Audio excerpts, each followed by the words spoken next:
Welcome to the Bro Force Squad podcast, and we're here to give you another world-famous movie commentary on The Fast and the Furious Tokyo Drift.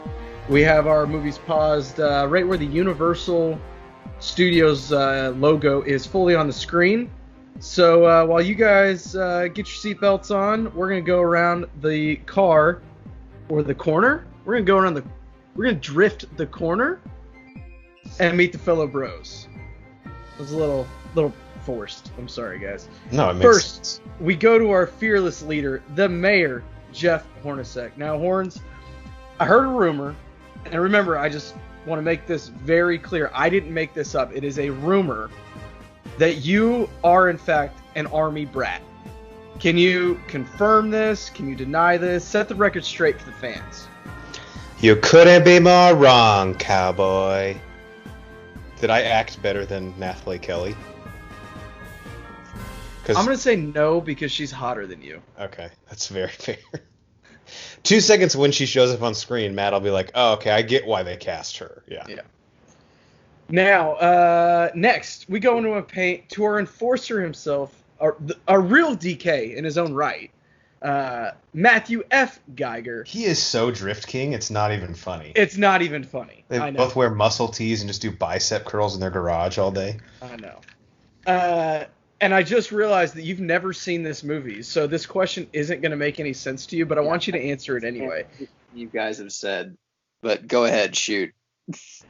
Now, Geiger, I know you frequent a garage building street racers and sell iPods and iPod accessories to the other people attending. If you ever actually got challenged to a race, what would the outcome be? Listen, I don't know anything about this movie. I'm a Fast and Furious fan, I guess. Jeff is way bigger. I'm kind of like the guy that gets dragged along to the wrestling event. Like, I'll go. This one, I don't want to say it looks like the stupidest one. It looks like the least entertaining one. I feel like the LeBron is first in Cleveland. I'm here. I'll try my best, but I'm not happy. I'm not happy at all. You will be. I think once one of the lead characters in Home Improvement, you will be. Once one of the lead characters from Home Improvement shows up in the first 5 minutes, I think we'll have you on the hook. You can suck me in pretty quick. All right, guys. I mean, Han is like the fifth build, who's the only one that made it out of this movie alive, and it didn't really seem like one I had to watch to know what was going on in the rest of the series. Because I have seen every other movie. Shot doesn't count. I've seen every other movie, The Fast and Furious. That's a spinoff. All right, guys, we have our movies paused again. The Universal Studios logo is fully on the screen. We are going to hit play in 3, 2, 1, drift. And if whoever asked us to do this, if you went ahead and unsubscribed, good riddance. Good riddance to rubbish.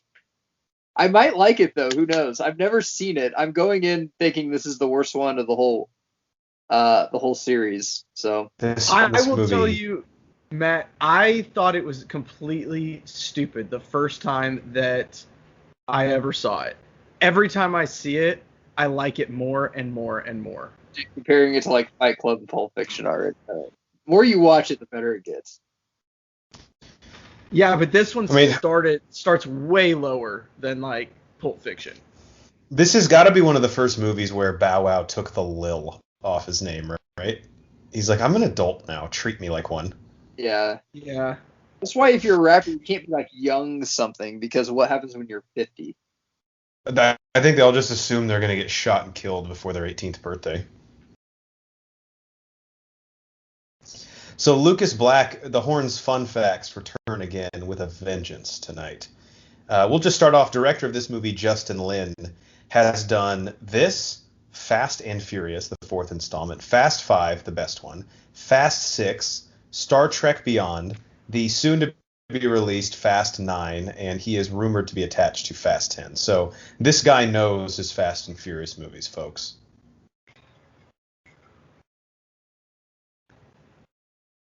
Lucas Black in this movie is supposed to play 17-year-old Sean Boswell, but he was actually 23 at the time of filming, which is kind of a common thing in Hollywood. Yeah, he kind of looks 29.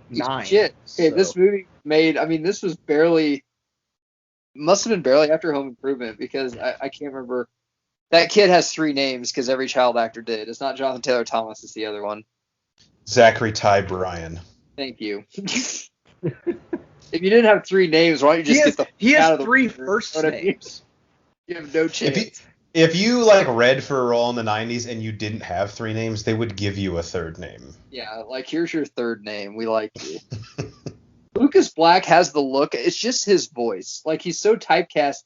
You know, Friday Night Lights makes sense when he was in Mississippi Burning or whatever that movie was when he was a kid. It made sense, but I mean, at least is he in Texas or something? At least right now, where he gets shipped off.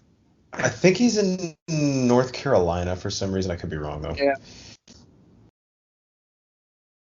This is kind of our plot development here. This is Nikki Griffin as Cindy. Small but impactful role to the plot. She looks like the chick with the nice boobs from True Detective, kind of, right there, a little bit. If she is Alexander Daddario. Nice. If she is. Zachary Ty Bryan's like, you know that I play football because this is all that I ever wear. With the sweatbands, you never know when a game might break out in the parking lot. He'll need those. Got to be ready. This was a big get for Under Armour, right? Back when this came out, they weren't huge yet, right? Yeah, Brian, this was 2006. So yeah, probably like the beginning of Under Armour. Matt, when was Vernon Davis like a big deal? Because that's kind of when Under Armour took off. I mean, it was a big deal in college when he was a Terrapin because Maryland was an Under Armour school. So I don't know. Yeah. It was probably around this time. And of course, all the high school kids have like $50,000 cars. Oh no. Well, after high school, didn't everyone just hang out in the parking lot for 45 minutes? Waiting for something like this to happen. Lucas Black looks like he's driving like a 60s Mustang. That's pretty cool. I think you'll like a few of his cars in this movie. He's in good shape for this. Also, that car that he has, nobody would make fun of you for driving that in high school. They'd be like, dude, that's badass. Yeah, I mean, the cream colors sucks, but... I mean, think about what, at least at my high school, what most people drove. I only raced for pink slips. We're 17, Sean. Yeah, like, I'm not sure what that means. I still have a curfew, and I abide by it. Now, Cindy wants to objectify herself. I love how they're kind of trying to do the Fast and Furious whenever someone says something. People are like, oh, damn. So the winner gets Cindy, but okay, Clay, who's Zachary Ty Bryan, you get nothing out of it. You're gambling the girl that you're already having sex with. So if you win, are they having sex? Is that confirmed? Prostitution? Brian, it's Cindy. I mean, you've heard the rumors. You're right. I would be like, listen, you can have my car right now if I get a bang Cindy. Like, Jesus. I'll fucking walk home. Uphill both ways. You got to get Cindy out of the car. I mean, she's in great shape, but still, you know, least weight the better. We can't risk a young life. This reminds me so much of my, because I drove a $50,000 car. All the women were 10s, and they were all sluts that just wanted to sleep with everyone. And remember, you had that abandoned sub-development right near your high school where you could all go drag race? Yeah, with $500,000 houses being developed, and no one's there, like working, or the realtor's not showing anything or nothing. Makes sense. They're also racing, but they can't catch up to this fucking truck. So he's got a Viper. That's cool. I'm into that car. What's the truck filming it for? E-Bombs World? Like, do we even have YouTube yet? Remember E-Bombs World? Yeah, dude, I loved it. They're actually a good follow on Instagram. Oh, they're still a thing? They have an Instagram, or somebody made an Instagram with their name. Do they post videos? No, it's mainly like memes and stuff. They have a few like short videos. So Sean taking a little kind of a Brian O'Connor homage here, you know. Just because you're off the course doesn't mean you're out of the race, right? Yeah. Not gonna lie, this isn't starting off that bad. You gotta start off maybe, you know. Doesn't have to be the best scene. Maybe they are in Texas. Look like an oil derrick. All right, I'll get this fun fact in about Zachary Ty Bryan before the race ends. So, Zachary Ty Bryan, Clay, who races, again, all these facts from IMDb. So if you don't like them or they're wrong, just go bitch at them. Races Sean at the beginning of the movie played Brad Taylor, of course, in Home Improvement from 91 till 99, starring Tim the Toolman Taylor, played by Tim Allen.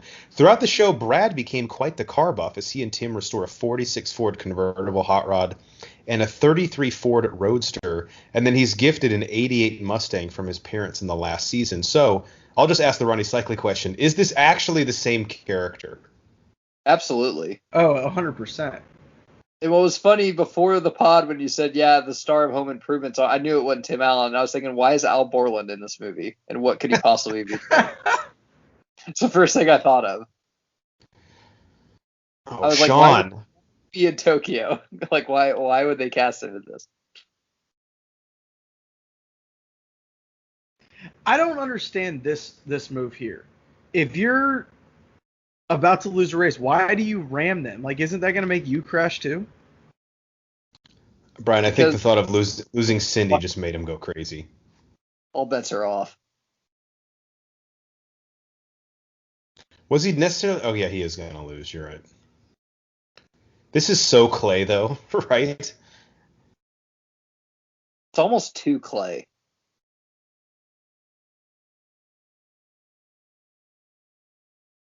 You shouldn't talk to her like that, Clay. Can you not figure out what he's trying to do, Sean? He's rammed you 4 times. Yeah, I don't know why you don't just like tap your brakes, make him spin out kind of like he is, and then. Oh! Why would you be standing across the finish line? I mean, where else are you going to stand, Jeff? Not a bad race scene for the opening one. I love the Tabasco sauce that's like floating by his head. Because we all know when we were in high school, we had that. Yeah, just in case. You put it on eggs? Always. I actually don't like Tabasco sauce. I like a lot of other hot sauces. Not a fan of Tabasco. Stuff on eggs, dude. It's fine. Yeah, it is good. Yellowbird, they have a Serrano. It's called Serrano condiment. It's delicious on eggs. Real earthy smell. How'd she get road rash on her face? She just hit a fucking airbag. You know how women are. They always make a ant out of a molehill, something like that. I love how the cop already has the copy of the race. I was like, what? Like, how'd you get that so quickly? That's kind of impressive. They're white and rich, so they're going to walk out of here without a slap on the wrist. Okay, yeah. That makes sense. God bless America. Actually, Brian, do you remember how Sean gets allowed to leave? It's pretty fucked up, but hardly even mentioned. His mom? Doesn't his mom isn't she fuck the guys?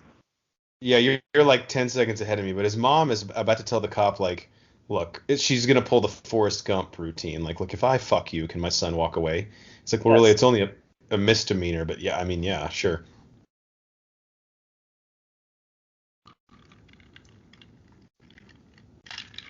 Getting a poor man's Aaron Brockovich vibe from his mom, right? Yeah, less smart. She looks like Susan Sarandon. Yes. Bagged cereal. He has his button unbuttoned, Jeff, and his tie undone. He comes to work like that. It's it's your first minute of work and you already look like you're overworked and tired. How's that fucking possible? It's like how Shaq is sweating before the tip-off. It's like, you haven't done anything yet, though. I don't get it. How many people in the lobby of the police station asked Zachary Ty Bryan, are you on the football team? He's like, how could you tell? Well, you're wearing your fucking jersey and all this sweat. It looked like a kid on Halloween, honestly. That detective looks like Kmart Jeffrey Wright. Oh, yeah. Yes. Nice little, watch this visual right here. You see that, Matt? You pan out now. Johnson & Johnson Jeffrey Wright? I mean, oh. I get it. This gives me anxiety. 5 seats in the middle of an airplane. My God. I didn't even know it was a thing. Like, I think they made that up for this. I'm They had sure to, you guys right? have. Have you guys gone overseas? I've gone to Europe. I I've not actually been have to. not. I would like to go to Tokyo just to see what it's all about. So how long was that flight? Like, From New York, it was about 10 hours, I think, to London. that's not that bad. I'm talking about, like, I'd like to go to Australia, but that's like a 21-hour flight, which would, Dude, I mean, totally fuck up your clock, like, when you go and come yeah, back. And I can't sleep. I can sleep on a plane, but sometimes my ears pop so bad, like, I'm scared that when I wake up, my ears are just gonna explode. Like, I couldn't sleep for 6 hours on a plane. I yeah, could I maybe can't. If I sleep on a plane, it's really shitty sleep. Like, I'm not really I rested. can literally fall asleep before we take off, and I won't wake up until the wheels hit the ground. Yeah, I've seen you fall asleep in some pretty ridiculous situations. I guess I'm just kind of a pussy, like going. I would like to go to a different country that speaks the language, or go with somebody that speaks the language, because half the fun of going to a different country is having a beer and talking to people about, differences. But if you can't Mhm, speak the language, like how much fun is that? You can't interact with anybody. for sure. So, just for plot, if you haven't seen this movie before, Sean has basically been kicked out of another school, and his mom is forcing him to go live with his dad, as she's estranged from, who I believe is in the Air Force and stationed in Oh Tokyo. wait, her mom and dad didn't work out? Matt, it's just a rough patch. You know what I'm saying? Everybody goes through them. It is the 7th. Today. Oh, yeah. Sean's dad's like living the dream, right? I was going to say, Matt, you're going to love his dad here in a second. Watch this. He's got to be fucking someone up there. I mean, they're just. They're He's talking to her friends. about some options. Okay, this is a friend of mine from what's your name? Or just here's $2. I can probably not only buy you a cab, but buy you a car. Why does she look like one of the girls from Taken that the Marco from Tripolia gets addicted to heroin? He's like, Sean, they're not all 10s. I mean, you have to have some understanding. Like, it's Tuesday at 7. What do you expect? Wait till Friday and Saturday night. This place be littered. Actually, speaking of that, you're gonna have to find some extracurriculars after school. Kind of make yourself scarce this weekend. You know what I mean? This little lofty thing he has is half books. How much reading are we really doing here, Dad? Navy, that's the armed forces branch. Cable got shut off last week. They're kind of stingy about paying it on time. Nothing like in the cash, States. because of these prostitutes. Actually, do you have any scratch I could borrow? I'm 17, Dad. Well, sorry, you look 46, so I assumed you had a full-time job. Lucas Black almost has just as much of a receding hairline as this guy. And I love how Lucas Black, like, neither one of the parent really have that big of accent. Yeah, he's just kind of doing his own thing. Like, couldn't he, like, church down his accent a little bit? Like, Sofia Vergara really churches it up for Modern Family. Couldn't he, like, kind of just chill it out a little bit? I think he is. I was going to say, I feel like he told directors, like, guys, I'm just going to be honest with you. I'm not good enough of an actor to do that. Well, Lucas, we appreciate your honesty. What if another girl just came out of there? He's like, God, I forgot about that one, too. Just hold on. Just give me a second. Let me poke some holes in these walls so they have air when I lock them in there. Like, coming out everywhere. I really need to get one of those beeper things so I can click and find them. So he's living in the closet? Yeah, but, the view is nice, as you can see. Yeah. Damn, I want some ramen now. That ramen does sound really good. Ramen bucks. Or like some lo mein. Yeah. Mm. Everything in Are Tokyo. you a veggie lo mein or a chicken lo mein guy? Chicken, dude. Ugh, Shrimp see, is I'm a good, veggie lo mein guy. I'll just say, man, one of my favorite, if you call this fast food places, Panda Express. I fucking that so hard. I love Panda Express. It's so good. Yeah, it's so good. There's his school uniform. Train to school, leaves at 7. Here's your uniform. So is his dad working? Like, is he in the Navy, or is he just... Yeah, he's in the Navy. But, like, he's on ground. Like, is he, like... Is it shore leave for him, or... I'm not sure the situation. Probably get a desk job. Is Tokyo by the water? Yeah, Japan's an island, so no matter where you're at, you're pretty. Well, yeah, but okay. Can't be that far from the water. It's like Florida. I mean, shit. Godzilla destroys it pretty easily every time, so it can't be too Think far of of a Japan, walk. it's Florida. Okay. Look, at this All the point, you're bikes. already fucking late. Why are you running? Trying to make a good first impression.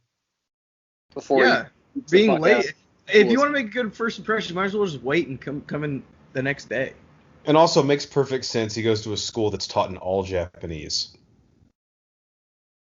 There's Nathalie Kelly, Matt. You can see why she was cast. She's not Japanese. She's hot though. She's what? She's like half. She's Yeah. half. Really? I believe so. Let me look at the actual actress here. But the way the story plays out, she's you'll learn this. She's called a Gaijen, Brian, as you know, which is half Japanese, half American, so she's not really accepted. Actually, in real life, she's half Peruvian, half Australian. Huh. That's pretty hot. Why isn't she in anything else? She apparently dominates the Hallmark movie scene. Dude, this is like preschool shit. You got to put your shoes up in the cubby. Remember that? I bet those slippers are actually probably pretty comfortable. Those look like bowling shoes. There's is that guy going to be his friend, the one with the Ray Manzarek or whoever haircut from Goo Goo Dolls? Looks like Billy Ray Cyrus. Billy Ray wishes his hair had that much body. All right, now there is another American here, Matt, so don't worry. I'm sure it's Bow Wow. It is Bow Wow. It is Bow Wow. In the form of Twinkie is his name. Who I'm sure has been pestering Vin Diesel to write his character back into these fucking movies. Tokyo lets the do-rag go. Tokyo ISD. They're scared to approach him, I think. I was like, you could cry racism there, too. It's like, I'm oppressed. Okay, well, you could have it on then. So Twink is also an Army brat. His dad is in the Navy as well. Awesome. And he somehow has access to all these American goods, as Brian referenced in the open, like Jordans and cell phones and things like that, which he sells bootleg versions of to the Japanese students. As a black guy, I always have to do that, Jeff. Like, that's not fair. Just like caretaker in The Longest Yard. Twink is black? See, I just don't notice stuff like that. See, I didn't realize that. He has a white do-rag on, so I just assumed. Interesting. Just reference LeBron James. LeBron James has been relevant since, like, what is this, 2000? Like 1 year in the NBA. Yeah, By the time they're filming, it's not even. what if Bow Wow's like, yeah, man, I think he's going to be Heat, then a Cav again, then even a Laker. I'm like, damn, it's really... Like, wow, that's really in-depth analysis for a 17-year-old. Now, this thing, like the car vending machine to park your car, I actually think is kind of cool, because obviously Tokyo has so little space.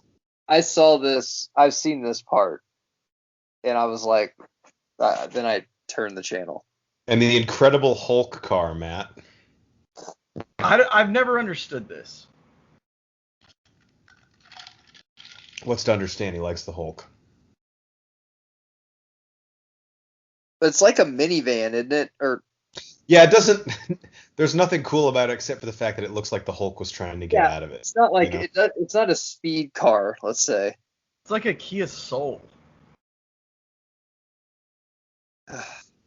I mean, here, let me put it this way. I think it's cool. I would never want it to be my car. Like, if Brian drove it, I'd be like, oh, that's fun. But I don't want to own it. Sure. Yeah.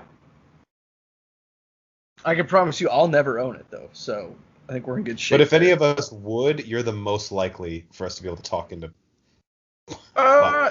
Yeah, that's probably true. So, Matt, the reason the drift scene is popular in Japan is they just flat out don't have the space to drag race. Makes sense. So they end up having to basically race like in parking garages. And of course, all the hot chicks go there. It's not like a mall or anything like that. All the hot chicks that want to have sex are naturally. Street racing event. I gotta say that's what we talk about false advertisement in movies all the time, but one of the biggest lies Fast and Furious told us is if you buy a Honda Civic and soup it up, these are the types of chicks that will constantly be surrounding you. Yeah, and I get that chicks like nice cars, but if you have a nice car but live in a trailer, that doesn't suffice. That's like redneck rich, kind of. Like, you have to have like nice other things too. So that guy is also in Fast 9. He'll end up becoming a friend of Sean. The chick ever made it back in any of the Fast and Furious? Not yet, but never say never. Based on what I've gathered from the trailer for Fast 9, Sean and the gentleman we just saw, I can't remember his name, they developed the technology that will launch Tej and Roman into space. So Fast 10, not to jump ahead of us. Sorry, this guy, not the other guy, this guy in the green. My bad. Fast 10, they're the only realm not explored now is time travel, right? Maybe you could say underwater, but yeah, probably time travel. Underwater's too easy, Jeff. I mean, this chick is a 10. I'm just going to say it. And I'll say this movie so far, I'm guessing it'll keep that way, it still holds true to the first one. It is very much like the first one. Like, it makes sense. Like, they're not secret fucking agents or something, or a car's not jumping from two skyscrapers to another. I would say this and the first one are probably the two most. I mean, I guess the second one's pretty good. This is very grounded. Like, this one is pretty much centered on high school and the drift scene.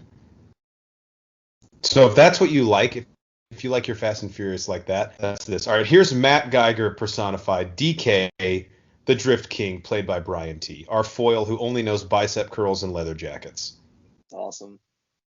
You know, I'm gonna say it. We may have a defend a villain situation here. Yeah. I mean, don't. He's probably twist my arm. Eating the hot chick, which makes sense because hot chicks always go after the asshole. He's like but 25 she doesn't like though, and she's 16.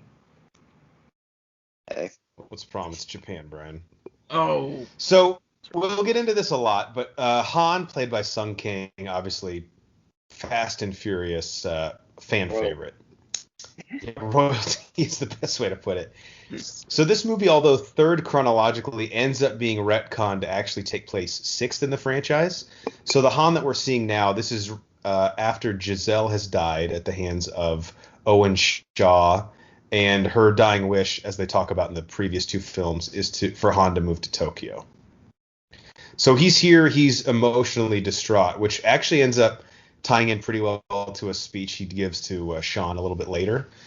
And he also keeps referencing that he has a lot of money, but doesn't tell Sean how he got it, which, of course, we know the Brazil heist in Fast 5, the $60 million they split among the five of them. Okay. So he's going to call him Justin Timberlake? That was a diss back then, right? See, to me, that's a compliment. I don't. Like, I would love sing, dance, impact. Geiger, you are so DK, and I mean that entirely as a compliment.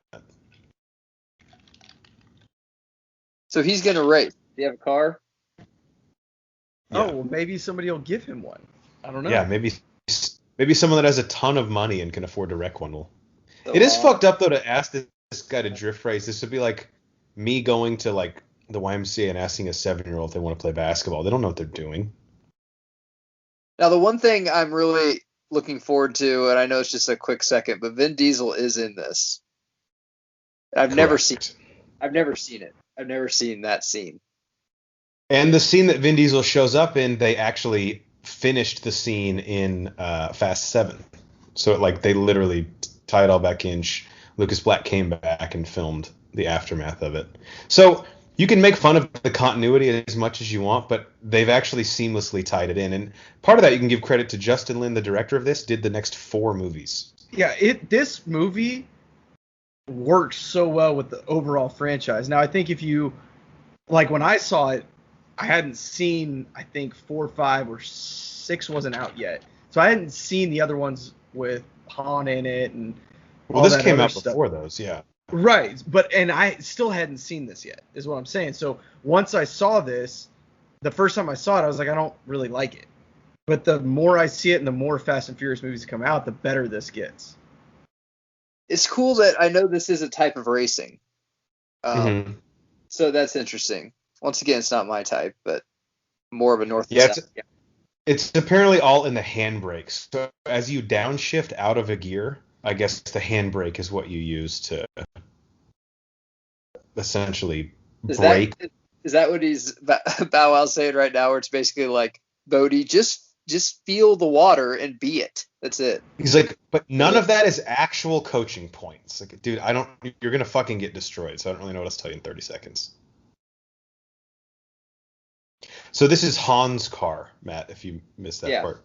Yeah, and Bow Wow said that he built it from ground up, and okay. And DK, Sean asked the same thing we asked in the elevator. What's that mean, Donkey Kong? So DK is the Drift King, which is the title given to... I don't actually... Brian, do we ever learn Brian T's character's name? Because he's just referred to as DK the whole movie, right? Even on IMDb, he's DK. I don't know. I've always referred to him as DK as well. It's disrespectful to call him anything else. Is Johnny Tran in this at all? Because that's a missed opportunity, if not Orlando. Well, he was gunned down to death in the first one, so no. Was he? If Brian T... yeah.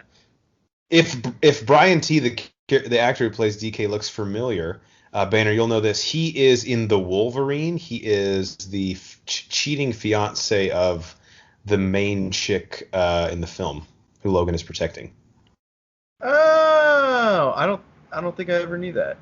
Well, Jeff, I mean, you should know that death doesn't really matter in this franchise anymore, I don't think.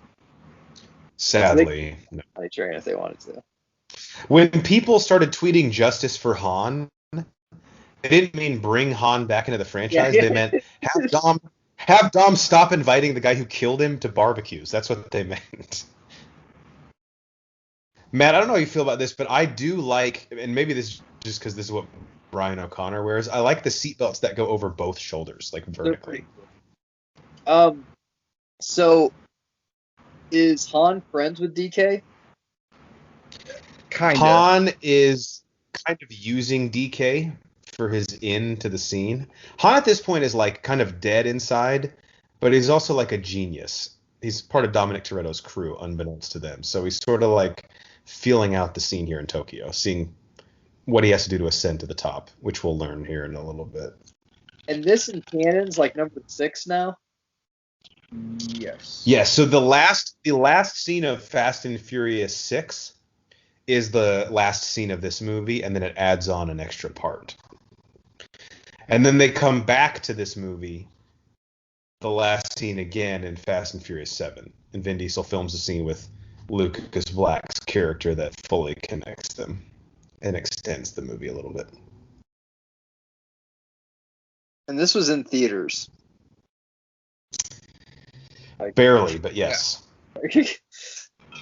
What year was it? This? Actually, this was 2006. I have a big fact about Vin Diesel not returning and why they didn't ask Paul Walker, but I kind of want to wait till after this race.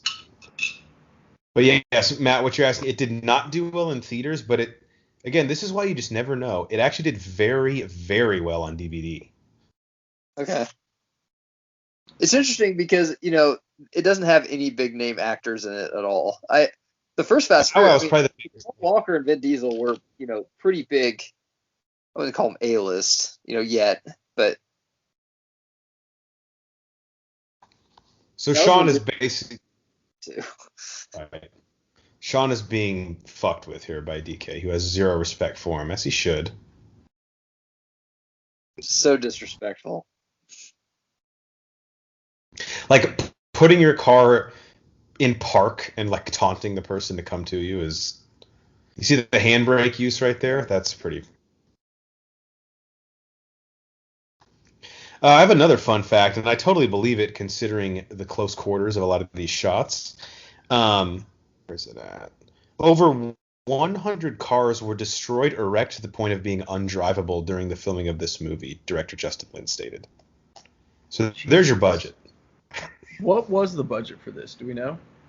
I think in the 50s, low 50s. DK is the man. And Matt, look at those guns. Like, do you think the guy does bicep curls in front of the mirror? I'll take yes. He was doing some band curls before every scene, though. Come on. That's pretty bro. Yeah, where you stand on the band and he is on the wrong the car too. He got second place though. Better than third. So now Han is going to make him work to pay for it, and they're going to become friends, and he's going to teach him to drive. Oh my god. Han's like, I don't know, I just saw something in you. Are you mad you got it correct or happy you got it correct? I don't. It's basically the first movie. Anything for this franchise anymore, Jeff. I'll tell you that. His dad, dude. I'm vibing with Sean's dad, bro. Fucking, he's at beer number 6 on a 6-pack, and his son comes home. This is how domestic abuse starts. I disagree. This is how domestic abuse continues. Sean should make a joke like, "Oh, you're in the Navy? It's only written on every fucking piece of clothing you wear."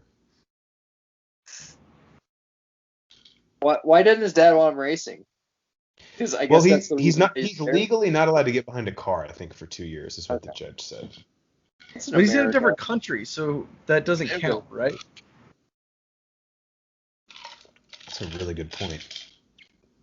No extradition. Why would they extradite you, Sean? No one gives a fuck. Grounded, go to your room. Also, if you can leave for like 3 hours, I'm having a hooker come over. So actually, let's 40 minutes. Yeah. I don't want her to linger, you know? Does it ever do a deep dive in how he doesn't speak the language yet he's going to school? Like, how is he performing his classes? I think they do get into that a little bit. Does Bow Wow speak the language? I think he can understand some of it. Bow Wow's been there a little bit longer, but not long.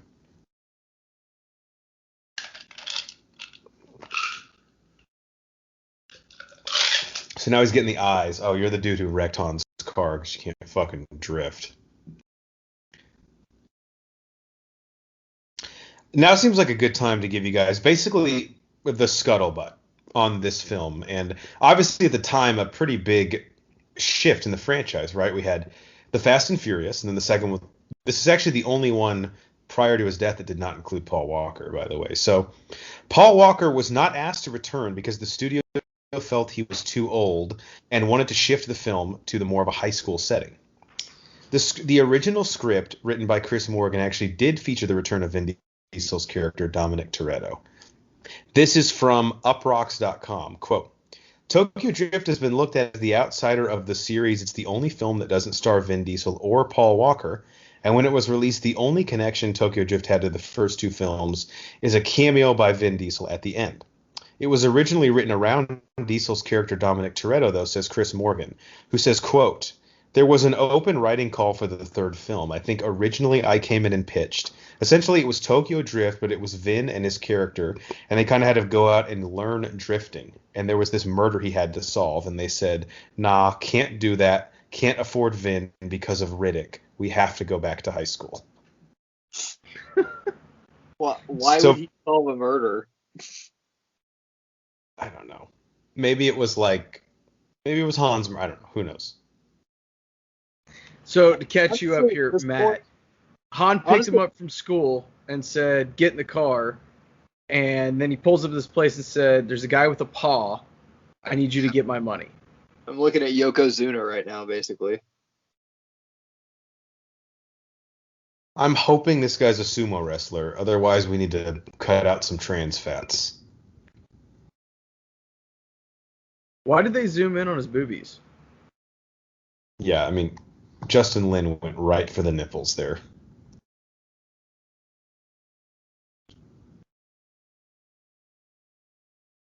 Now, Han, going back to him always eating chips. Brian, do you remember why in Fast 5 Giselle points out he does that? It was because he quit smoking, right?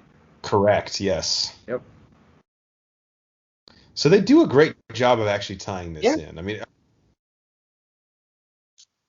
I'm not gonna act like it doesn't have its shortcomings, but honestly, you guys are talking about space. If this doesn't connect to Jurassic World, I'm gonna be very fucking disappointed. That's what I have you want to read? see. Are you saying that because you read the news this week? No, Universal has said they would like to culminate this and the Jurassic Park franchise with a crossover movie of the two. Banner. They better fucking not. And I love both of these franchises individually, but no, they better not fucking. We can't have ruin. nice things. Like, what? God. How would they even tie in? Like, what would a cool scene be? Like, they're in a car running from a T-Rex. Like, that doesn't even sound that cool to me. Yeah, it is cool. It's called Jurassic Park, and Jeff Goldblum is in the back of a fucking Jeep, and a T-Rex is chasing him. That's all we need. We don't need any more fucking cars in that movie or that franchise. I don't know. I think that sounds badass. Like, hey, we've tried to send the military in to stop the Indominus Rex. Now we got to send the Fast and Furious team. And Picture Rogue. Back in space. What they actually missed on this. They should have done the crossover for Jurassic World 2, and the Fast and Furious team had to get the DNA for the Indominus Rex to make the Indoraptor. Picture like Hobbs on top of a Jeep, and he's driving towards a herd of velociraptors with a bazooka, and his camera zooms in, and he goes, "Come on, you son bitch." Some bitch. So this is so Han works for DK and DK's uncle, who's like kind of the big mob boss in Tokyo, and he helps them launder money.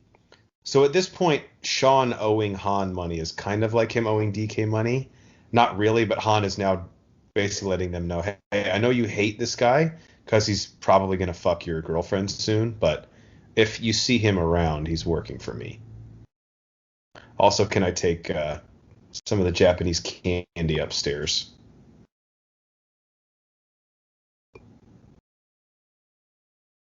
The characters in this are actually pretty developed. I'm very surprised, actually.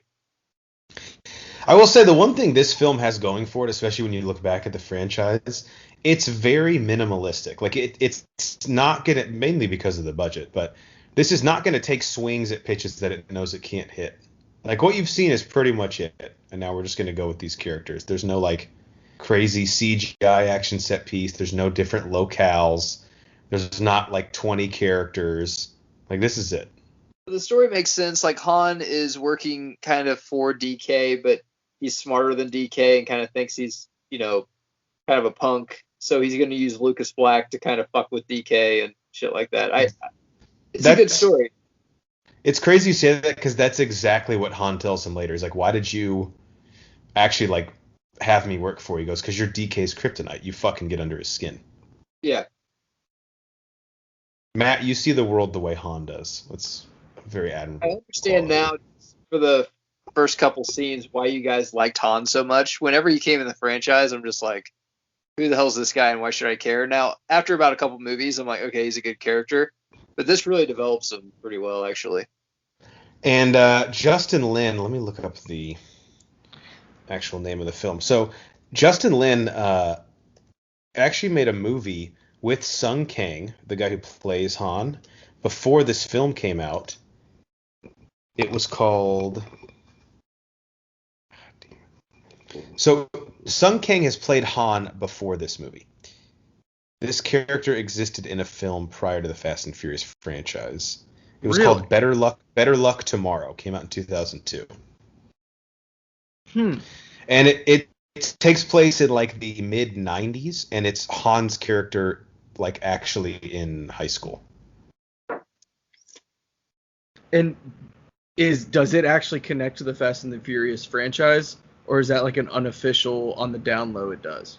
I mean, it's not like recognized as canon, but it's the same character, and I think Han actually starts smoking in the movie. Like that's how he begins his. That's pretty cool. That's really cool. So he's in the car, and the police or whatever. He's like, dude, police can only go to like 80 miles an hour. They're all like, so you can just have. Yep. Yeah. So Han's like, they don't even try. They're just like, fuck it. It's not worth our time. It's basically like campus police. Like if you get a ticket, you don't, you're not part of the college. Like just don't even fucking worry about it. You don't have to pay it. Basically. Okay. That's a great analogy, actually. Yeah. There's Matt, your this line. is him saying, yeah, you're DK's kryptonite, but you do owe me a car. So I think the one cool thing about this film, there's of course nitrous oxide, well represented in the Fast and Furious movies. It was a nice sort of aesthetic change. Like the look of Tokyo is so much different from East LA. Whether you like it or not, it was something different that they tried. Or Miami. Yes, good point. I forgot about Miami in a second.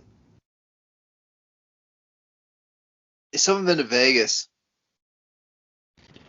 I guess I'm like 20 seconds behind you guys because he just now passed the cop. He just passed the cop for me too. Okay, I'll pause it then.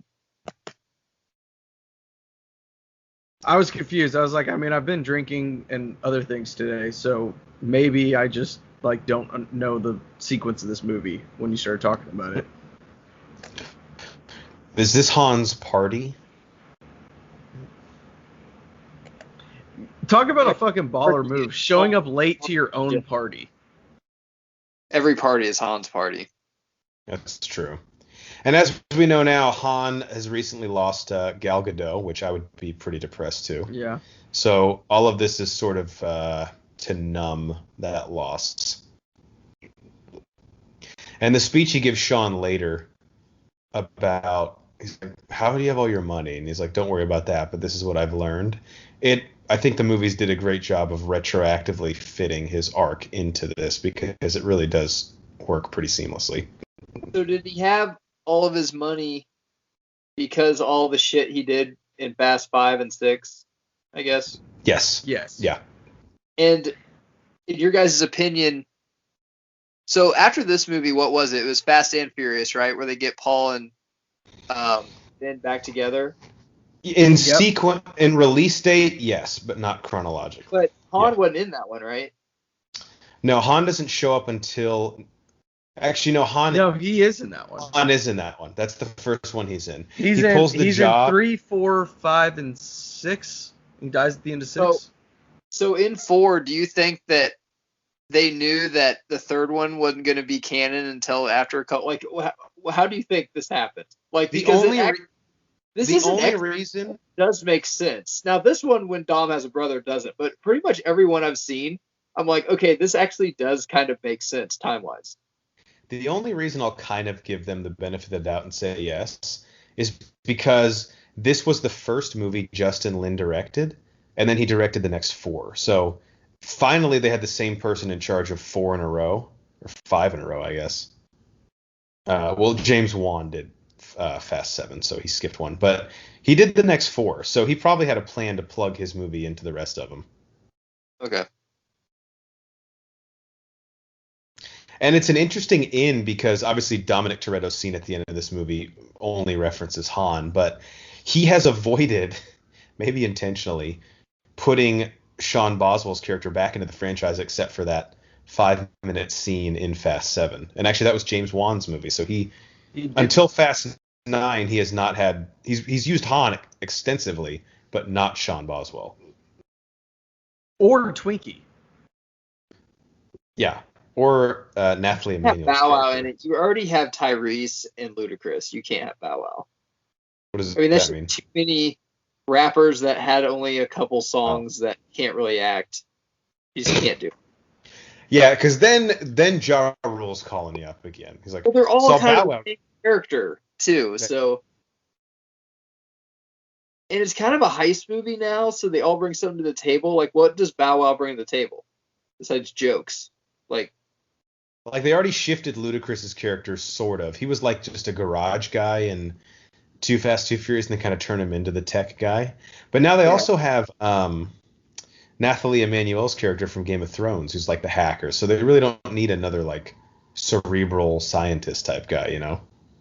I could see him being more of like if they brought him back, which, I mean, I think it's pretty clear they're not going to, but almost like a con artist or like a street peddler, like somebody that can turn him into somebody that can pick pockets and sell Banner, something.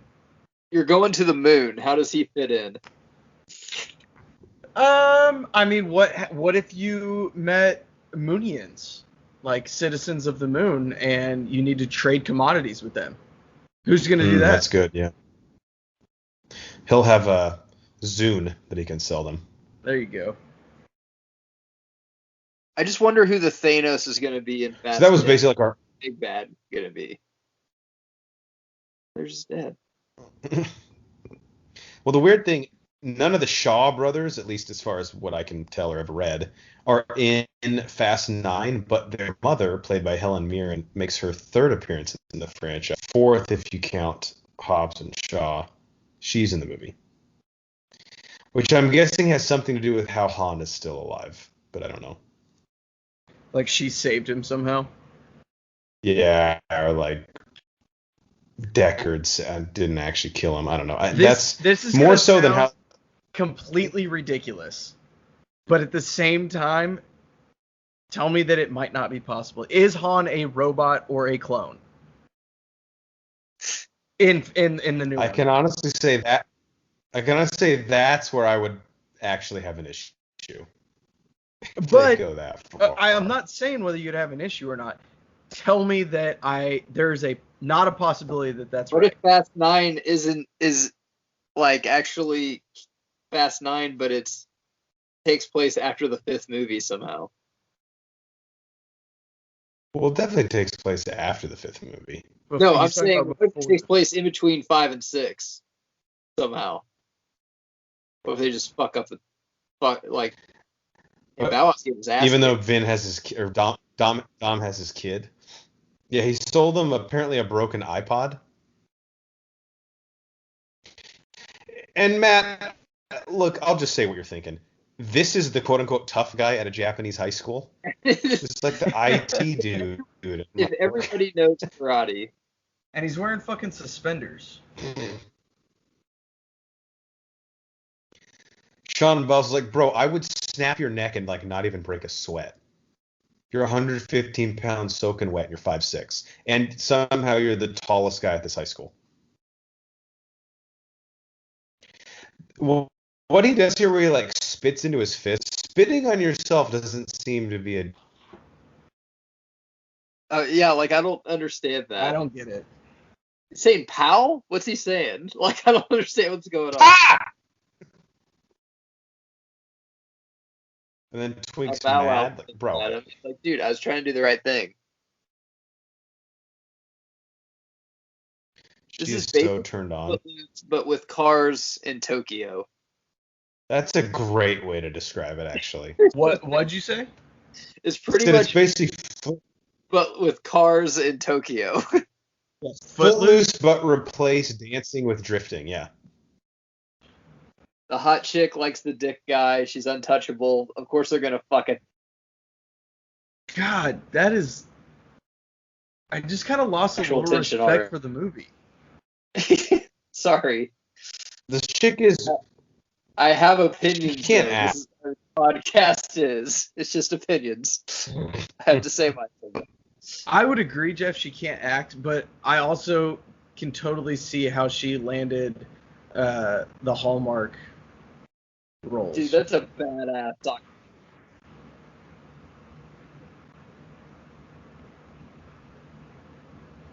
About his character, this is my favorite scene of the movie. What he's about to say to Sean. Yeah. This is probably the best scene in the movie too, right? Yeah, I mean, this would be my best scene. Yeah. If you asked me. Yeah, so he's saying, so how did you end up here?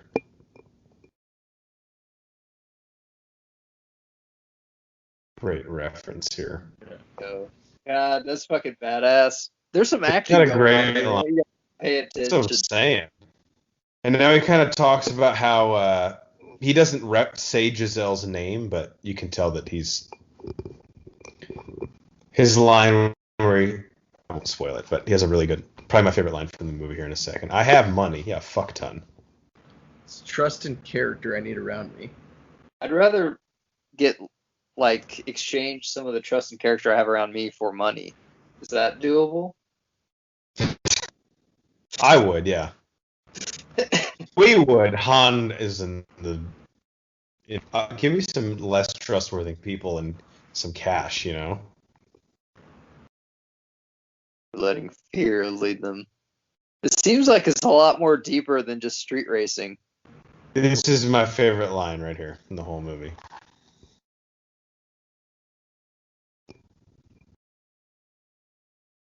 Remember the last really run-in he had was Giselle jumping off the car, killing those two guys with Owen Shaw to save him.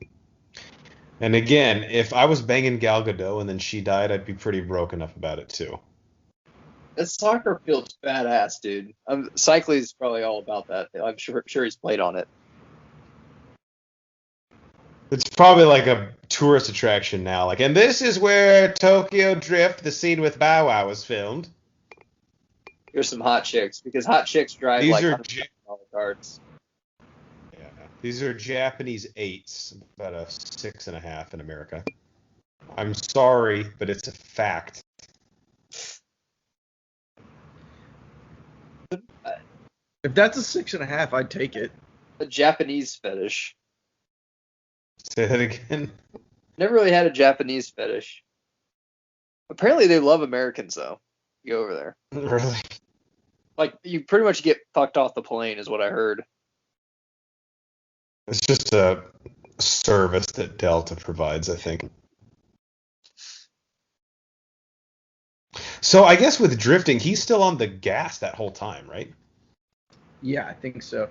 I think it's gas and yeah, I think you're on the gas and the wheels are spinning, but you have front brakes that are, I don't know. So Sean's like, oh, so you're actually like probably the best driver of any of us, but it's really fucking cool that you don't drive for some reason. There's no wax on, wax off of drifting. Exactly. But also, while we're at it, let me grab these skanks' phone numbers. Never saw Mr. Miyagi bang two freshmen in college, did you?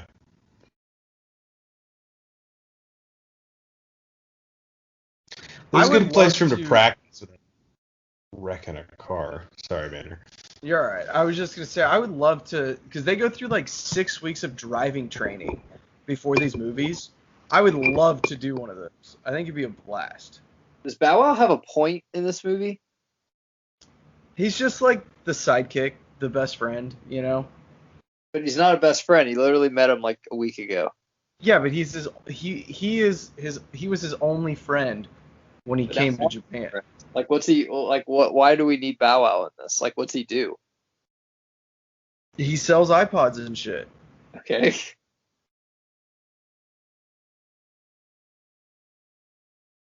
DK is so fucking badass. How can you get your hair to do that? You can't. It just comes naturally. Han's hair has kind of a Brian Banner look to it. Yeah, I'm a little more curly. I'm a little jealous of Han's hair. Yeah. Hans is a little more feathery, but it still has the volume. Sure anymore. Those days are gone. I know.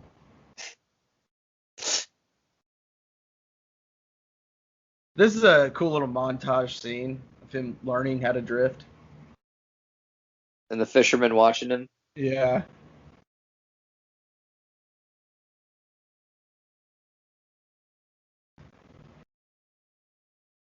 He just gave him this car. How much do you think it is to build that car? I know nothing about cars. I would think like $200,000. I mean, yeah, it's like a nice car is like a new Corvette's probably 75. I don't know. Put all that shit on that, like they have none of it's, what do they call it, custom or whatever in there. Yeah. Yeah, probably 150K.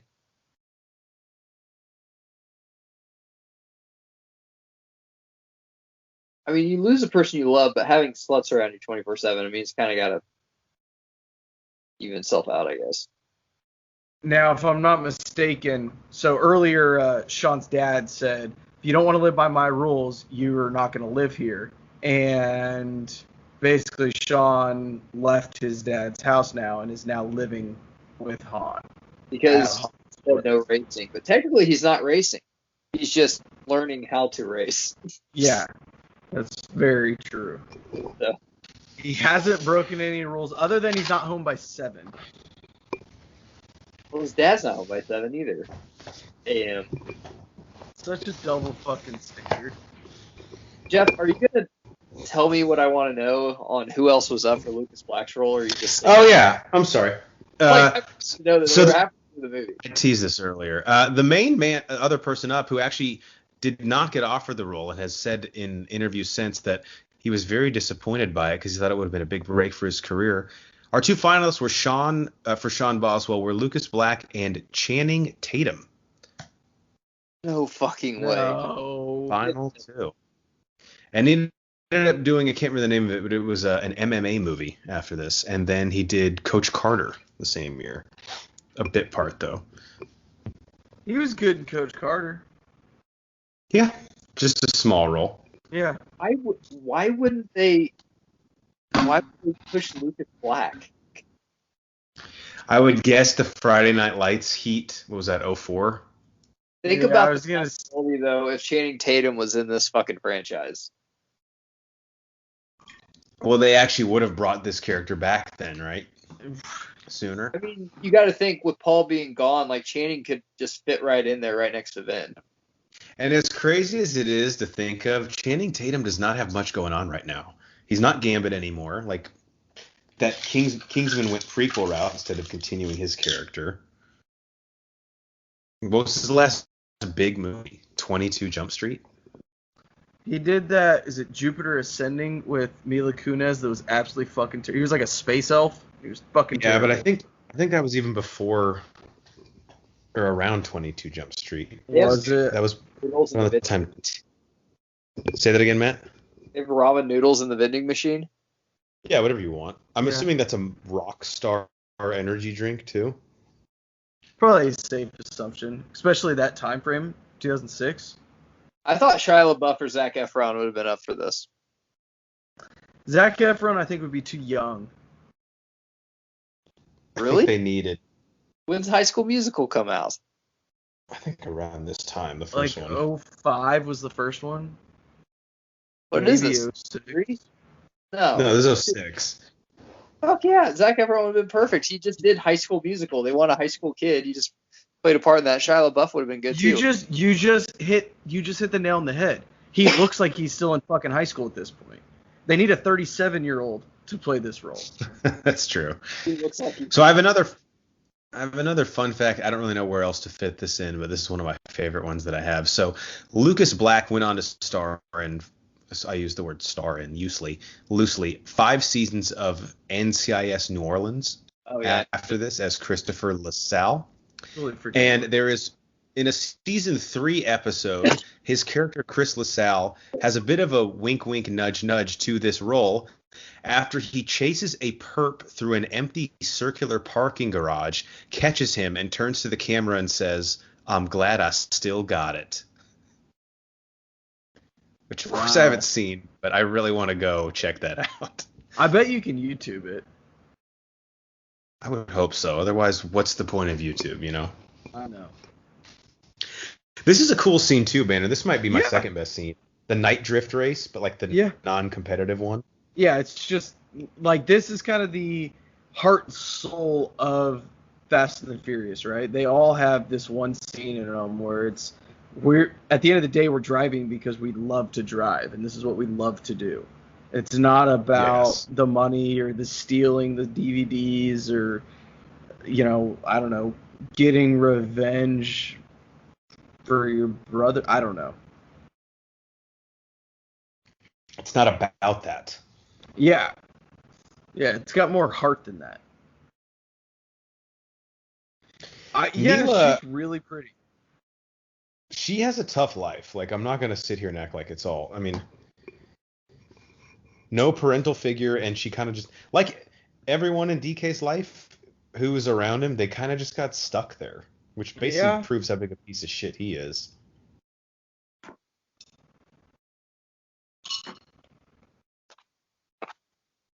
Toyo tires, that's like the Michelin of Japan, I believe, right? I believe so, yes. And they're really big, Dude. if I'm not mistaken, in the like racing game. Dude, the Hulk Easter eggs in this. Han's reading a Hulk comic now. Yeah, that's crazy. Because this had to be, because 2006, was this when the Eric Bana one came out? Or is that Eric Bana, I think was 04. Matt might know better than me. The Eric Bana one? Was that 04? I'll say it's 04, yeah. DK's like, what? He realized he rode in a car with his girlfriend, so he's like, all right, give me my finest wife beater. We're riding.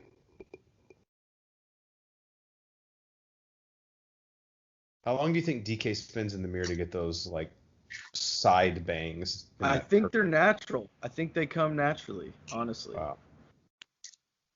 All this guy does is spit. Like, get another move, bro.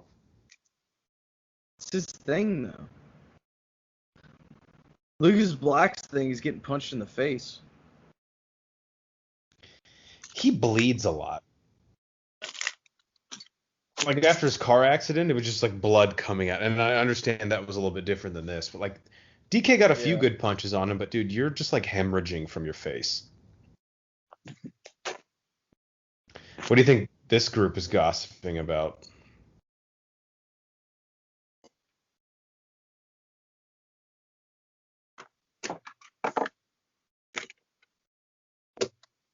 So, Brian, correct me if I'm wrong. Neela, Nathalie Kelly's character, sort of sees DK as like a brother type figure because she had to be taken in by his family. Obviously, I mean, he wants to fuck her. Brian just got up and left. I'm sure he has. But so that's sort of the diff. Yeah, but she was drunk, Matt. That doesn't count. So, Matt, if you ever want to really get at somebody, call them a Gaijen. It means you're an outsider. You don't belong here. That's like it's like the N word of this movie, basically.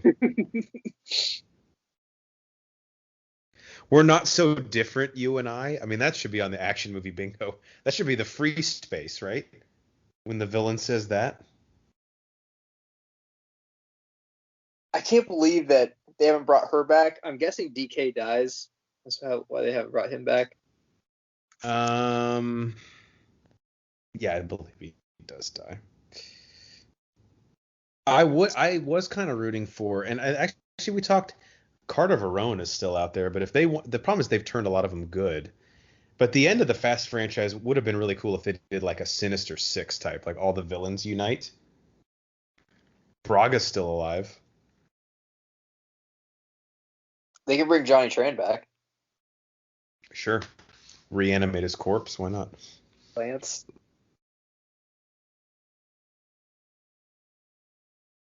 We love Carter Verone, mainly just because his character. Verone, but he's not like, if he's the main guy in Fast 10, I'm like, okay, well, they kind of outgrown him now. You know, he was just kind of a kingpin in Miami. That's about it. Right. And now they're in outer space. That's the problem. And, like, what are they going to? The person he wants to go after is Brian, who's no longer with us. That's true.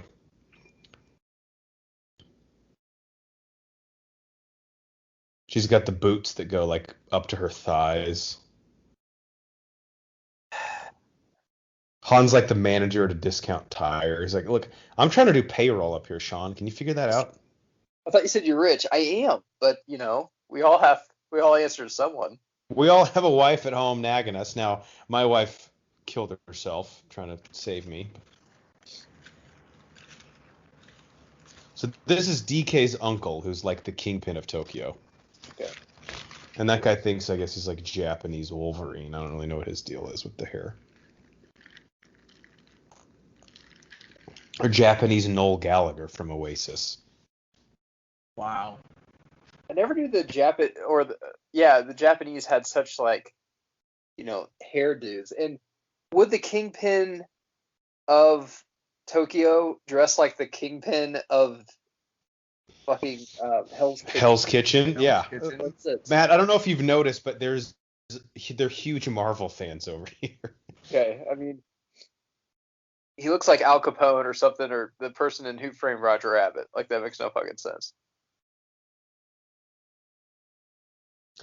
Another big sign of being a kingpin is you have to be wearing 3 more layers than the actual weather would necessitate. Like if it's like 60 degrees, you have to have 2 Fur jackets, coat. a scarf, and a hat, right, and a fur coat on.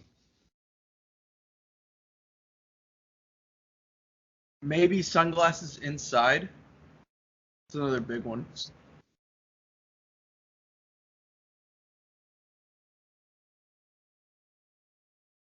Can he drive? I actually don't think so. But this is where he tells him like, dude, Han is fucking stealing from you hand over fist.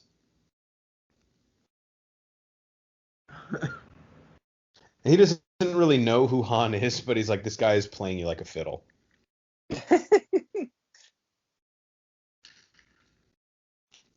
Han actually has it pretty much figured out. He's like, there's this dumbass kid who's basically like running the business for his uncle. I'm like way more capable than any of these guys. Let me just fucking post up. I'll bang a couple sixes, and I'll just steal money. That's what Whoever's I'm good at. idea for the marketing of this whole franchise is actually pretty smart. So the one that people don't give a fuck about is this one. So let's tie it into one of our biggest ones, which I think it was Fast Five, you said, or Fast Six, when Han said, "I'm going back to Tokyo."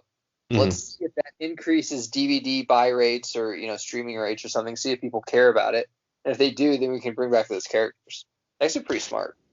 I think I read this is the third most in terms of DVD sales in the whole franchise. I would say this is probably my third favorite of the franchise. It'd be Fast Five, the original, and then this. That's exactly where I would go. And then I would go Fast 6 after this, Fast and Furious. Yeah, I like the Brazil one when they're in Brazil.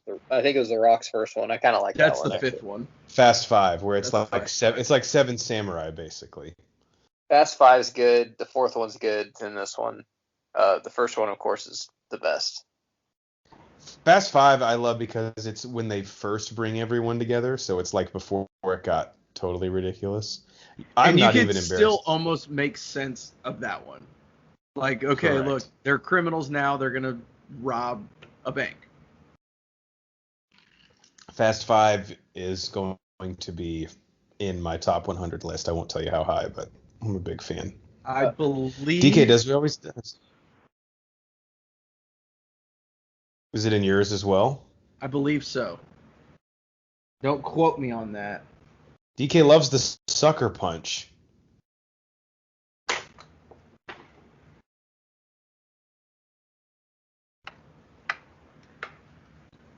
Oh, and she's here? Oh, he's about to just... First time we've seen a gun in this movie. Which for Han, he's like, dude, I was fucking born with a pistol in my face. See, and again, this kind of makes sense too, how Han isn't afraid to get shot at that point, right? Yeah, if I'm Han, he's like, all right, warm-ups are over now, like the game just started. Yeah. You know, it's been like the layup line before now. Now the movie's really starting to take off here, and it's about time for the third act, which is perfect. Yeah. So, Matt, this movie... Boys, the pacing of this makes sense. Characters are pretty well developed. That's what I'm telling you. When you hear Tokyo Drift, you're like, okay, horrible actor and Lucas Black. Bow Wow's in it. The premise sounds stupid, but I'm telling you, when you watch it, I think the reason this movie works and I like it so much, it does not try to punch above its weight. You know, like it keeps it very simple. It stays in its lane for sure. And the casting hurt it because this actually isn't that bad. Yeah. I would much rather watch this than the one where Paul Walker died and Vin Diesel has a kid and fuck it, or they bring back the who he is. Right. Or like, and I know it's fun in a different way, but if you're talking actual movie, this is leaps and bounds better than Hobbs and Shaw. Yeah. There is racing in it. It's with cars, but there's actually like a story going on. And actually, Banner, correct me if I'm wrong, but I think the last 20 minutes is pretty much all action.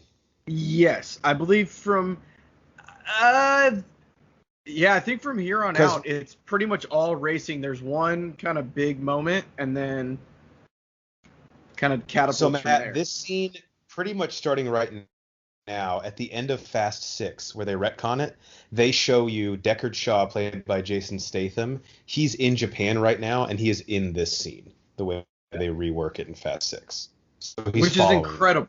Incredible how they do it. Yeah. Is Vin Diesel coming up? No. He's in probably 15 minutes. Okay. But then again, his movie scene, too, if I remember correctly, right? I think an hour 41. Can anyone join this party? Actually, you'll be disappointed because his couple lines in this movie aren't that stupid. Yeah.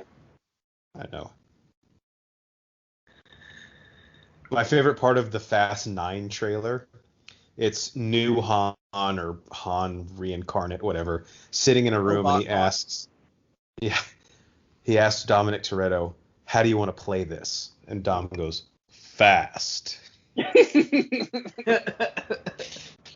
And in my head, I told my fiance, I was like, I pray to God that someone in the movie says "and furious." No, someone's got to be like, what about we do it furious too? He's just like, the only way we know how. We think the same because we're family. I love how in the trailer, John Cena's character, who again we have never seen, has never been mentioned, but they're apparently brothers. In order to somehow have it make sense, the first thing he says to Dom in the trailer is, "Been a long time, Dom." Yeah, it has been. Because I guess forever. Yeah. I think. And then Letty says it. What's incredible is that they brought back Han's dad and just made him Stallone and say he actually didn't die in the fire; he escaped. That's what you're gonna have to do. Yeah, I mean. Yeah, so Jason Statham. I totally forgot Letty died and they brought her back too. But that was actually done really well, I thought. And they brought Eva Mendes back as part of that, which is kind of cool. So, yeah, Matt, in Fast 6, this is where it starts. So Jason Statham is that car. I just missed it, but he's that car parked in the corner. And after they drift through here, he follows Han.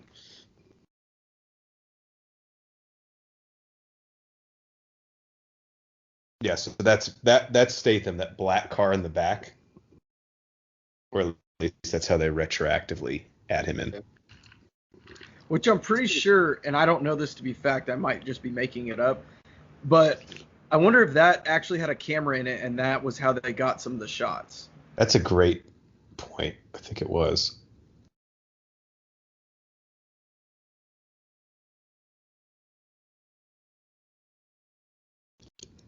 DK pulling out a gun, it's like the dad at the Little League game, we're all yelling, but you just used a curse word, sir. Yeah. It's like you. Yeah. You took it over the top a little too much. Yeah, I didn't know we were going that far. Okay, so that's the. All right, so that was so Deckard. That's Statham right there. That's Deckard. Yeah. Okay. Sorry, I said black. I meant the smoke gray. So. Once again, I've never seen this. So he dies there, of course. Well, yeah, allegedly.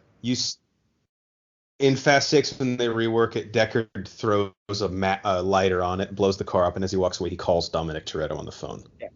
And he leaves leaves Letty's necklace, right? Yes. Or Dom's necklace, whatever. Han showed up though the first time, because you didn't. When did you know that this was not in line with the others? I guess is my question. So when Dom shows up at the end, Lucas Black says something like, "Are you here for Han?" It says something about Han, and Dom's line or two lines is something about back when he was rolling with me, he was a totally different guy. You don't know Han like I do. Okay. And then he drift races Lucas Black, which they pick up that scene at the beginning of Fast 7. They don't show their race, but they show the after race. They have a conversation. Dom tells him why he's there. He's hunting down Deckard Shaw. Lucas Black gives him some box that Han left or something that actually is shown in this movie.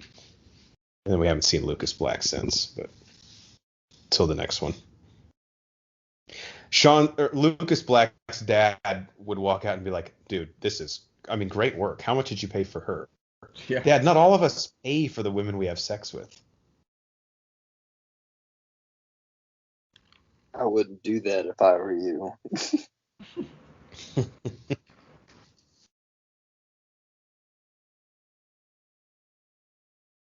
DK's like, fuck, someone else in this country has a gun?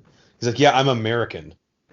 We all have guns. Yeah. You get this when you leave the hospital after birth. Shit, yeah.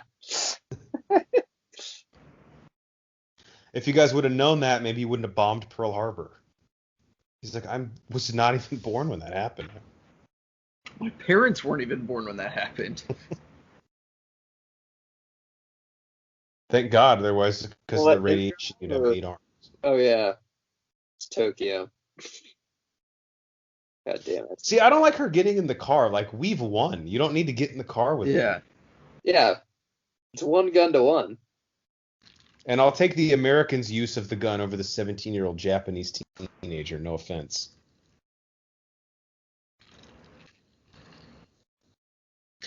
His dad's like, Sean, I'm actually kind of impressed how quickly you get into shit this deep. Yeah.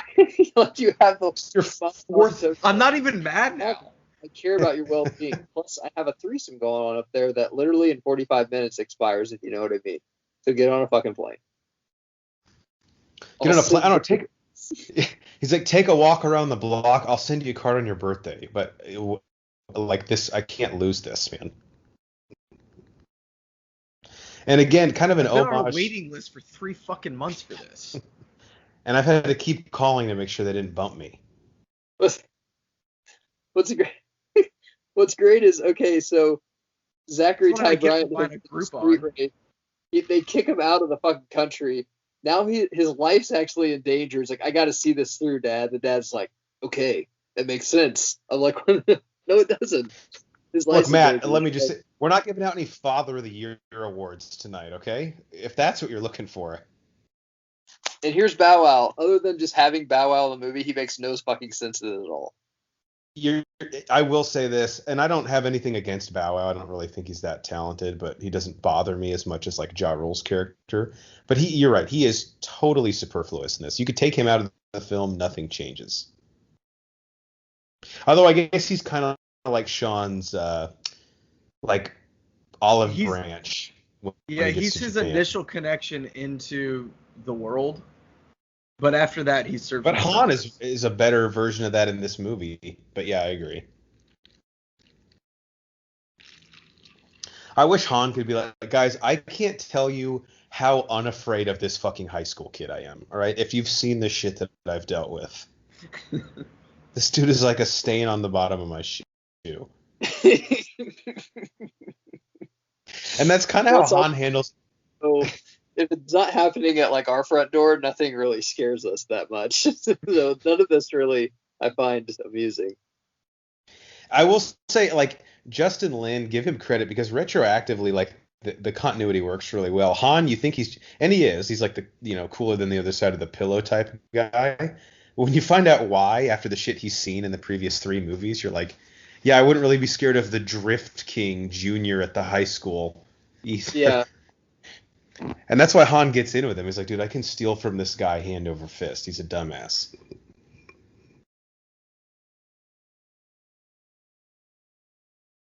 The only reason Bow Wow's in this movie is because Han died early. Because other than that, like, he has no other guy to. So You're now right. He's going to basically the mob boss's house to talk to him whenever he has a price on his head. That guy's literally swinging. Are you the fucking sharks from West Side Story? Like, can I get through? Why do you have all the same jacket? I don't get it. And here's the guys from Purple Rain. Like, what the fuck? Is that the Thriller music video being filmed behind the car? There's a lot of different, I know you all shop at different places, but is this business casual or just kind of whatever the fuck? Yeah, he's like, guys, I don't know if we're all dressed like slobs or if this is like a Sunday church service. I really can't figure it out. This looks like a fun joint. Yeah. I think it's karaoke night, man. Dueling pianos and It's Japan, Geiger. Every night is karaoke night. They invented the sport.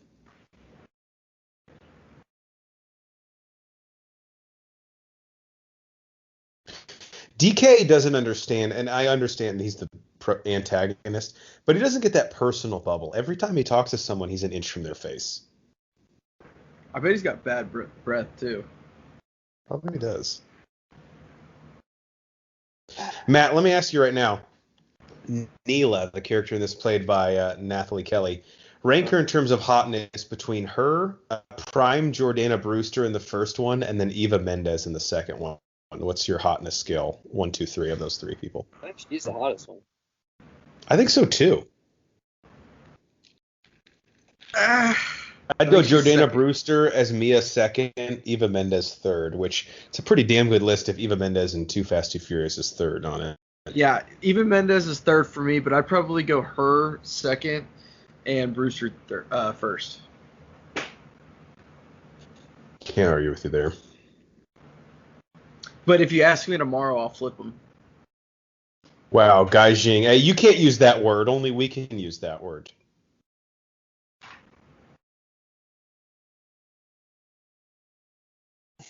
Is that a Black and Mild or a cigar? Yes.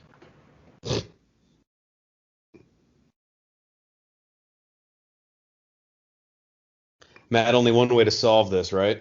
With a race. So basically, we cause all these problems racing, so we should have one more. And the mob boss is like, I don't see how that really helps me or hurts me at all. I don't understand. It's like, well, I brought you $400 in a backpack. $400? That's like 8,000 billion yen. Deal.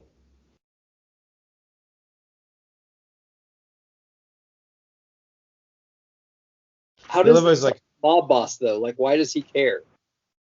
So he basically told the mob boss, look, you want an excuse to get rid of your nephew because you know he's a fuck up. He and I fucked this whole thing up. Let us race. The loser has to leave Japan forever. And really, if you're the uncle, it's like, well, I don't like either of you, so I guess it's a win-win. He's like, listen, and I'm here till Monday. So. I'm the whole mob boss, the whole fucking Tokyo, but if you guys want to race for that, sure, doesn't matter.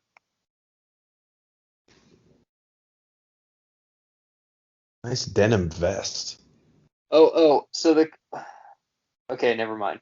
I was about to say the cops took all the cars. So I was gonna say, is he gonna restore his dad's Mustang, or never mind? Yes. He's gonna total homage to the first Fast and Furious. Yep. He's taking out this engine and restoring his dad's Mustang. Correct. Yep. In Han's original car, that he borrowed. Which, again, they're just trying to pay a little bit of respect to the first one. You could call it a bit of a rip-off here, although I think they're doing something totally different than Dom did. What, building the car with your dad? Well, not so much that part, but like what he's using the car for. Like here, there's no sentimentality between Sean and his dad. They fucking hate each other. Dom's Charger was like the one thing he had left of his father, so for him to actually finish it and start it back up was kind of like coming to terms with the loss of his father. Sean is doing this really for Han. So it's like he's taking the parts of Han's car, putting it in his dad's. It's kind of metaphorical. It's really deep shit, you know? As only the Fast and Furious franchise can get. And of course, Matt, when you schedule one of these races, it's never like that night. Like, let's give you everyone a week to prepare. Can I have 6 months? I kind of got to build it. I guess, man. Once again, I'm the mob boss. I could care less. So go ahead. And of course, we all agree. Again, another Hulk reference, Banner. Yeah. Jesus. I didn't realize there was this much Hulk in it. This movie is there's more Hulk in this than in the Eric Bana version.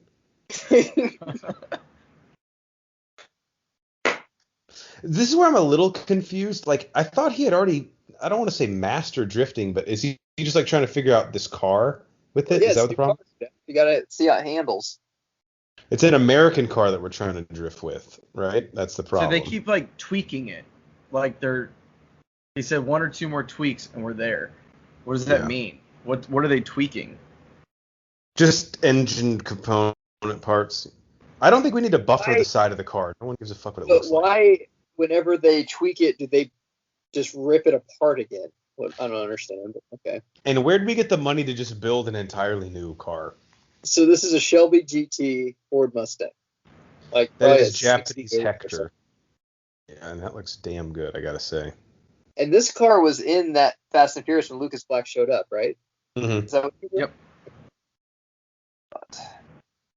Matt, do you think they'd make a continuity error? All right. So, of course, now he's got to look over it. It's like tomorrow's a big day. Yeah, and he has If to I give the don't win, I speech. got to leave a country that I really don't care about. He's like, yeah. So what are the stakes? Well, I just go back to my mom's. Oh, Yeah. don't So you? Didn't you kind actually, of? Didn't you you know, want that 2 weeks ago anyway? I mean, yeah, but Matt, what's the line from Family Guy? What's wrong? Nothing staring at a lake won't fix. uh, There's Japanese Hector. yeah, he's Hispanic, isn't he? Hector is, yeah, not this guy. To my knowledge. Japanese mob boss though looks Hispanic.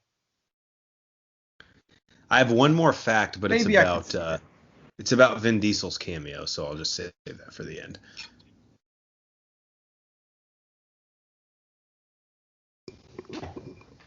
But Matt, I think, how do you feel about, like, again, this obviously hasn't ended yet, but seeing how essentially grounded it is, and I think it gets a bad rap because the name is ridiculous and the premise seems stupid, but for this franchise, this might be, I think, the third most realistic of all of the Pretty films. ABC movie, I'll give it that. Like, not in a bad way either. Like, it's fine. This is the definition of it's fine.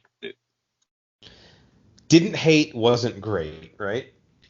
Yeah. Now, for me, I fucking love this film. I mean, I'll never watch it again. But it is such a guilty pleasure. Brian, I'm not even kidding. This might be like my 8th or 9th time watching this movie. This is probably like my 3rd or 4th. Really, all the pressure's on DK. If he loses, he has 100 to leave town. Oh yeah, you're 100% right, Matt. Is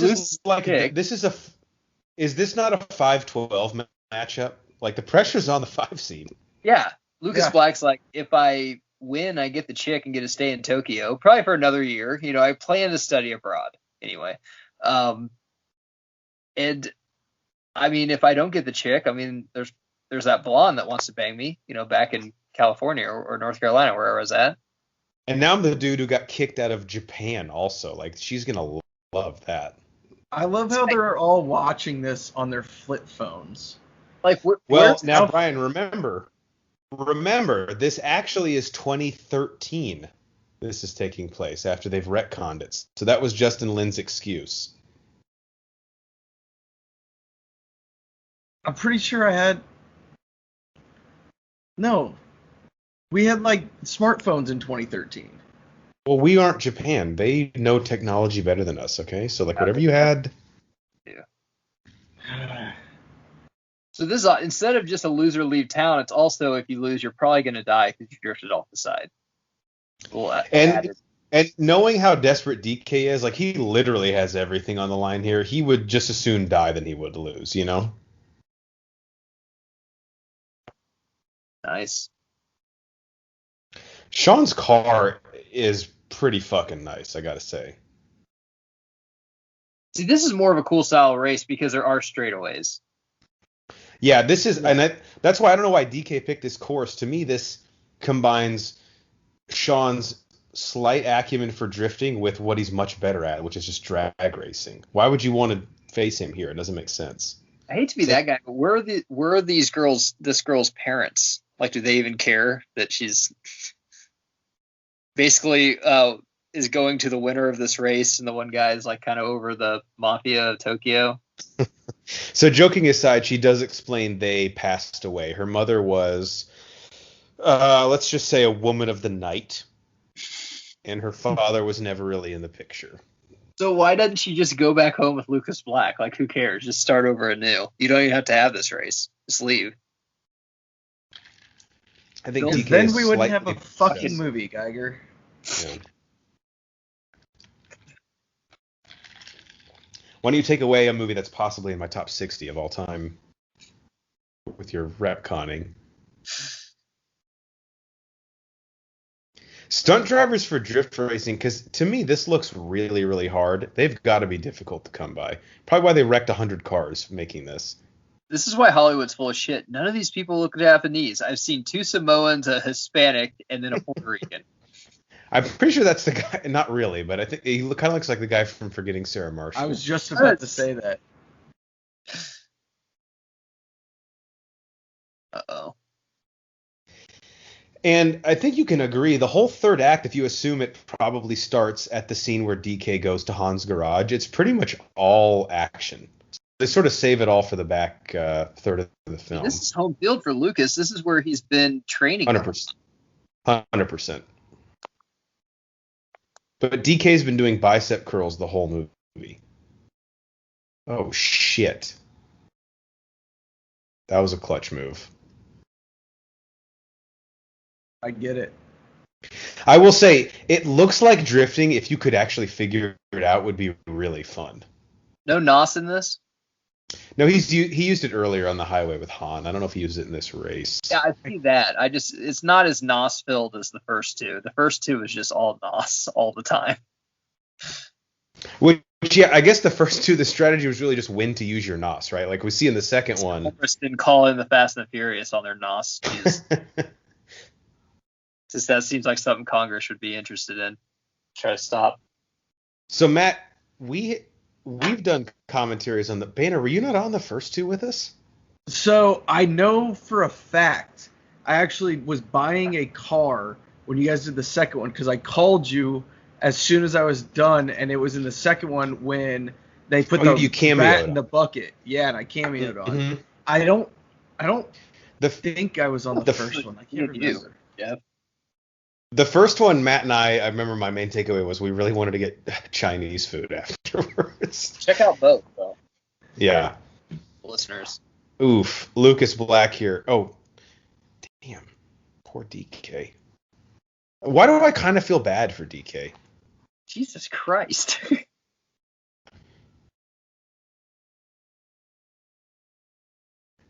Yeah, he's on his head. This shot. He's done. Yeah, it's over. What if the guy's just like, listen, I didn't care either way. I'm going to kill you. You know, I'm the mafia boss. But congrats. If you want to take some photos real quick and post them on Instagram, that's fine. But then I am going to shoot you point blank.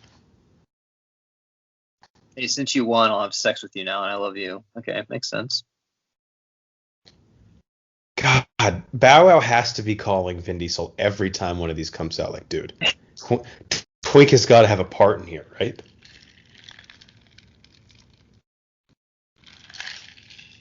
What if Twinkie and Ludacris were half brothers? Yeah, because there's only 4 black people on Earth, so they have to be related. What do you just say? Mad respect? Essentially, yeah.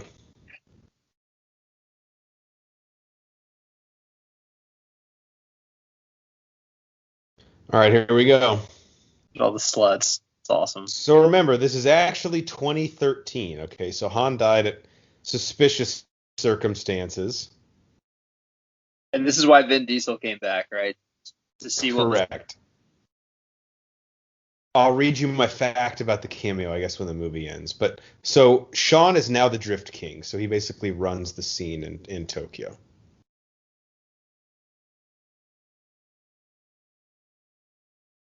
It's like, not tonight.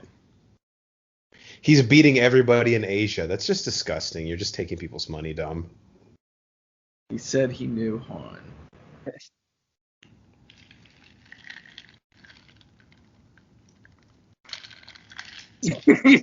Said Han was family. His family. Like, well, fuck. It's not a word we throw around lightly. All right, let's race. You just acted that better than he did. Which, again, isn't hard to do, but with what little prep you had, I commend you. What car does he have? Is that a Buick? That's not what he's racing. God. The theater probably went nuts during this. Oh, my God. Can you imagine? People are like, choking each other. Nice ride.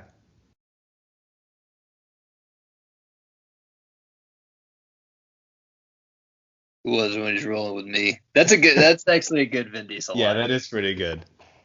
And then they tie this in, like this scene is, they'll say no tea and steak and rice. I got nothing but time. God, I love Dominic Toretto, the way he speaks. Dude, that was actually a fucking bitchin' cameo. Right? That's pretty fucking cool. I'm gonna have my hot ass chick fucking. All right, so let me read you the fact about the cameo. And this is again, remember this thing made its life on DVD. So after poor test screenings, Universal Studios asked Vin Diesel to make a cameo appearance to boost its box office potential. Diesel agreed to appear if Universal. This seems like a crazy bargain to make, but they agreed.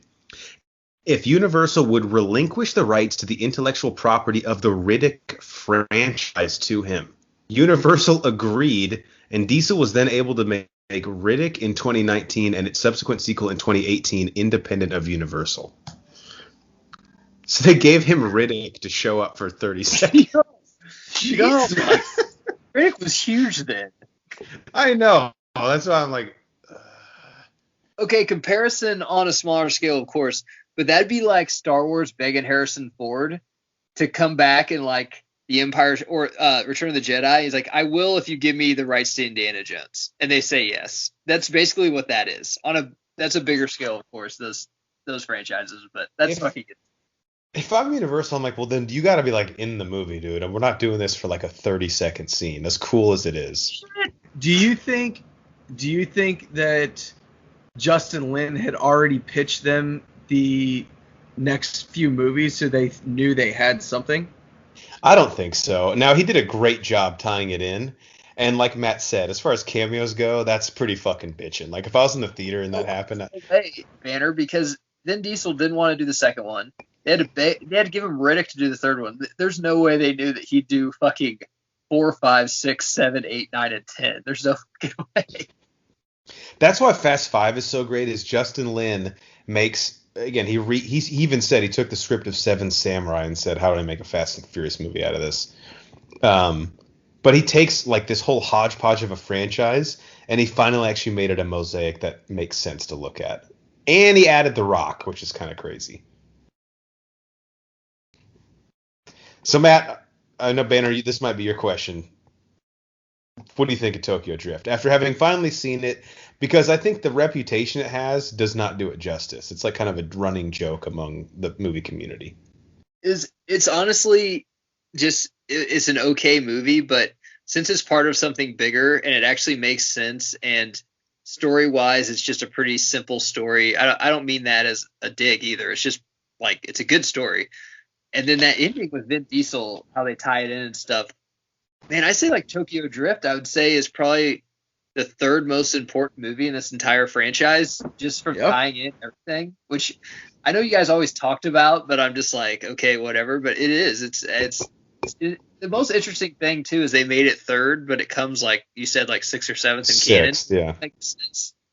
Like, I mean, it's not like X-Men where you got to recast or you just kind of this big storyline. You just kind of we don't just forget about that. They don't do that at all in this. Now they do switch villains to good guys a lot, which we have a problem with. But the story all the time stays pretty true to itself. Makes sense. I gotta say, first off, it makes me so happy to hear you say that. Two things, Brian, before I let you close it out. Sorry. I don't think DK died, right?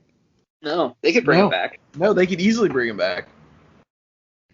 Okay, so that's one thing. And then Dom's bringing back fucking Han. They can bring back Cat down the back. True. Yeah, that's true. But his line, as far as cameos go, I'm just thinking of like scenes where Geiger and I would be in the theater choking the kid next to us who doesn't know us. When it's just for some reason to me so fucking cool when Sean goes, this ain't no 10-second race. And he goes, I got nothing but time. It's like I didn't know how good a muscle car. It's like he was when he was riding with me. It's like, fuck, that's so cool. And then they make it make sense. I really want to watch Fast 5 now. I'm literally going to turn it on right now. You kind of think, too, is that why Vin Diesel because he's a muscle car guy, obviously.